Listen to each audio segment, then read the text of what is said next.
Welcome to That's in the Bible, the show that takes absolutely no effort, but for some reason we make less of than any other show, even though it's probably the most popular with the least effort. I am trying to put out a new episode so that I meet my quota so that I can have my dinner. I'm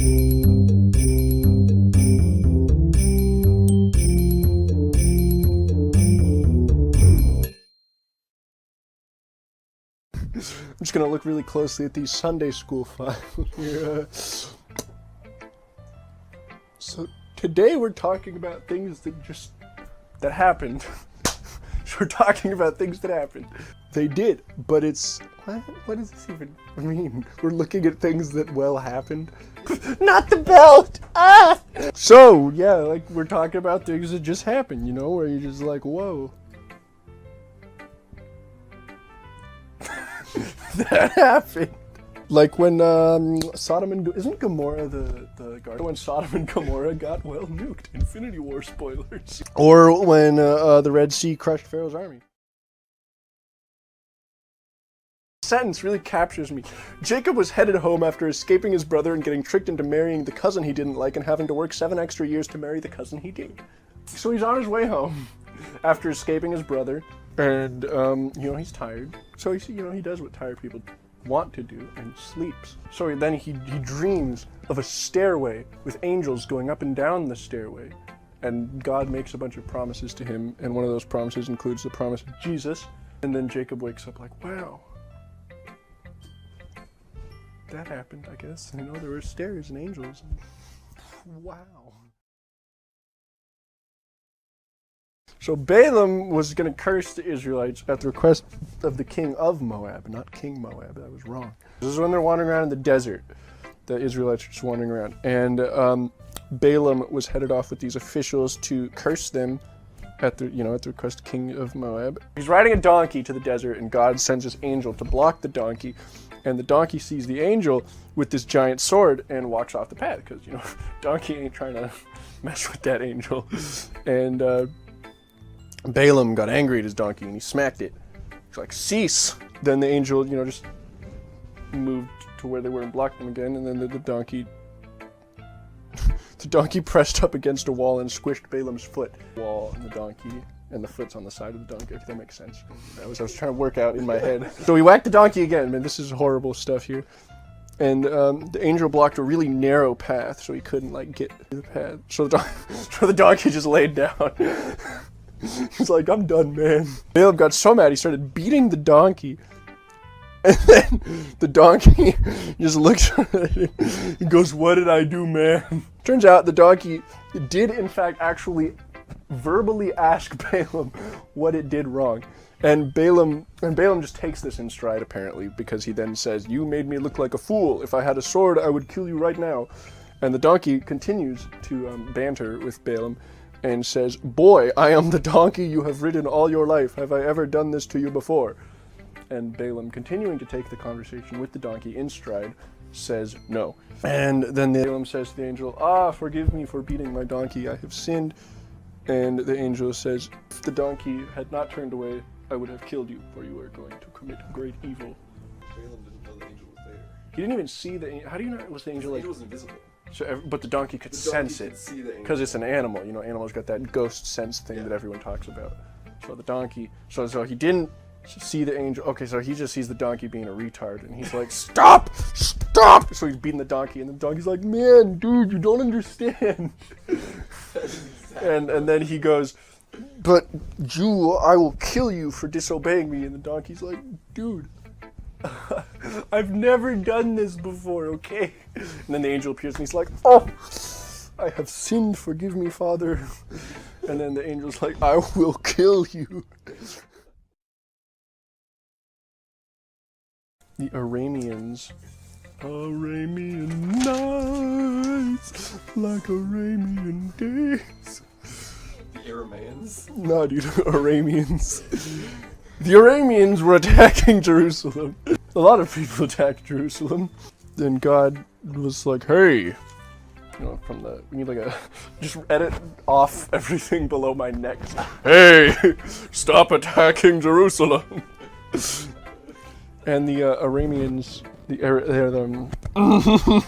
the Arraymeeins were like, no, we're gonna attack Jerusalem anyway. So basically, it's like this: there's Jerusalem here, and the Arraymeeins, the Armenians, the Amish were attacking Jerusalem, and God was like, no. So then God sends down just literally everybody. So it's basically just kind of like the Armenians were like, attacking Jerusalem. God said stop. They didn't stop. God used like literally everything to make them stop, and then they ran away. And that's why the Amish still exist today. King Belshazzar. It's a Babylonian king. Story, I'm assuming that I'm about to tell you, takes place while the Israelites were enslaved by the Babylonians. Okay, so he's got a bunch of holy stuff, you know, because the Israelites have all this holy stuff because they're chosen by God. And he's like, I'm going to have a party with all of these holy Tupperware. So he invites all the rich people, all the elites, and God was disgusted at this lima bean casserole. And so he sends a hand, just a hand. It's just a hand, like the, I think, Addams Family thing coming on. Imagine that hand just writing on the wall. So it's just his hand comes and writes something that's apparently really scary. We don't know what it is, but it scared them so badly that they searched all around for somebody to interpret it. And apparently this is where we also got the phrase, see the writing on the wall. So, yeah, there's a bit of we learn stuff on this show. So Ezekiel accidentally played a horror game before horror games existed. Well, that's not right. During a vision, God took him to a valley full of dry bones. And then he told him to command them to life. So Ezekiel commanded them to life. And they got up and formed into skeletons. And then their muscles returned. And then their flesh. And then a wind blows through them, and they're a living army. So it's the reverse of the scene from Raiders of the Lost Ark. Oh, you know, the scene where they open the ark and then...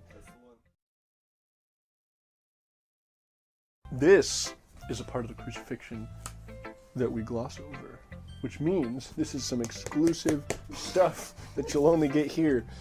This isn't even in the Bible. Yes, it is. I'm being told that this is in fact in the Bible. Scratch that. I was misinformed. We did not have someone at the scene. So, when Jesus died, the sun blackened out at noon. Well, actually, the sun itself probably didn't black out. It's probably just like covering the sun. Who knows? I mean, I guess, once again, we did not have a man at the scene. We cannot confirm that the sun did not, in fact, just black out. The veil was torn, you know, that one's not a big secret. And an earthquake happened. But then, this is where, the dead rose. I don't even need to keep going. Like everyone's probably already just clicked away and got like, oh, can't even take this anymore. Oh, the dead rose. Okay, I was thinking like the dead rose, like the plant. I was like, the dead rose. What is this? It's like the dead rose is like a boat name, you know, like a ship. The dead rose. Oh, it's like the flying. Yeah, exactly. I guess just some dead people got up and then walked around a little bit, talked to people, mingled with the living, and then just went back to their graves. Tucked in. Just, it's time to go back to bed. So Paul, he said right here, I'll read this from my personal Bible. 5 times I received 39 lashes from Jews. 3 times I was beaten with rods by the Romans. 3 times I was shipwrecked. I have spent a night and a day in the open sea. On frequent journeys I faced dangers from rivers, dangers from robbers, dangers from my own people, dangers from the Gentiles, dangers in the city, dangers in the open country, dangers on the sea, dangers among false brothers, labor and hardship, many sleepless nights, hunger and thirst, often without food. Well, yeah, that usually happens with hunger. That's why you get hungry, dude. Cold and lacking clothing. A lot of bad things happen to him. He didn't know a lot of bad, like I just read. You can go play it back if you want to hear the list again. 5 times I received 39 lashes from Jews. 3 times I was beaten with rods by the Romans. 3 times I was shipwrecked.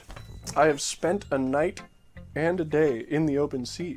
On frequent journeys I faced dangers from rivers, dangers from robbers, dangers from my own people, dangers from the Gentiles, dangers in the city, dangers in the open country, dangers on the sea, dangers among false brothers, labor and hardship, many sleepless nights, hunger and thirst, often without food. Well, yeah, that usually happens with hunger. That's why you get hungry, dude. Cold and lacking clothing. Lots of unfortunate things happened to him.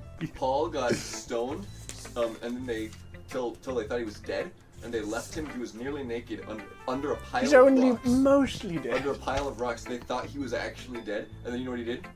The next day, he got up and started preaching in town again. He just crawled out The from under the rocks. attempt on my life the has very left me next day. scarred and deformed, but I assure you, my resolve has never been stronger. The attempt on my life has left me scarred and deformed. But I assure you, my resolve has never been stronger.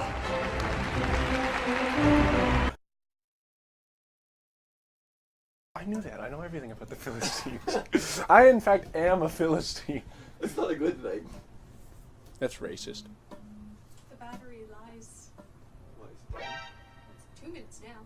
that? Right. The Philistines managed to snag the Ark of the Covenant, which, as you know, holds the Ten Commandments. If you have seen Indiana Jones or if you have read the Bible, they brought the Covenant home to their temple they brought it to the God Dragon. Oh, I read that wrong. God Dagon.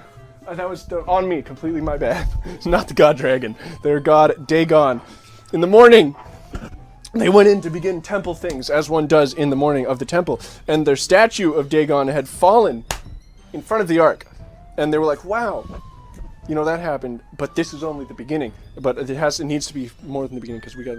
Then, from the ark, God released a plague, you know, it just like came out of the ark. What's next? Okay, a plague complete with tumors and horrible side effects. I mean, I'd count tumors as horrible side effects, but you know, that's just me. Everybody got AIDS. They all got super sick, and a ton of Philistines died. So many died. They were so scared, so they just got rid of it. And they sent it back to the Israelites with a gift.